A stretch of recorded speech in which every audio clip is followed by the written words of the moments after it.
join a group of Cloud City inhabitants celebrating the first contact they think they've just made. Walworth trumps this with the announcement that the Alliance and Coord have had FTL interstellar travel for 50 years, and now look forward to opening a habitable planet to the rest of humanity. Owen doesn't know that the mysterious rock has already been giving trouble many light years away on the aforesaid planet Apis. There the rock exists as massive outcrops, within which continuous movement can be seen. The Alliance and Cohort have military scientific bases on separate continents, and in the wilds there is a small population of exiles, disaster survivors who were involuntarily and secretly resettled there in turbulent decades past. The planet's animals are all invertebrates, and like the plants and fungi, are clearly descended from early life on Earth. The planet has been terraformed long before humans arrived there. An anomalous feature is the presence of bees, identical to current species on Earth. While investigating their nearest outcrop, McInnery Ridge, Emma Hazeldine and her colleagues encounter and flee from sudden massive movements of the rock. A local exile leader, Abel Jenkins, is in communication with the intelligences in the rock, which he calls the Fermi, via an old phone and an apparatus he built himself. The Fermi send him warning messages just before an earthquake devastates Jenkins's home village and a tsunami swamps the Alliance base. Hazeldine and her colleagues, along with Jenkins and injured people from his village, are airlifted to the base. They continue to communicate with the Fermi through Jenkins's apparatus.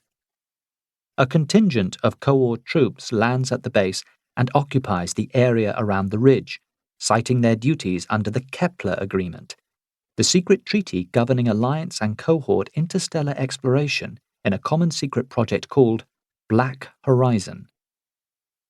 A few days later, an FTL spaceplane arrives and two naval intelligence agents show Hazeldine a picture of herself, which they say was seen on Venus. She and Jenkins must go to Venus immediately in an Alliance submarine. Meanwhile, Owen has broken out of Cloud City to continue his mission to prevent the return of the sample to the space station. He attempts to dump the surface survival suit, which has been firewalled off and kept outside. The suit, still controlled by an instance of the Iskander AI and with an ample supply of balloons, gets away. Owen steals an aircraft and raids the floating outpost where the sample is stored.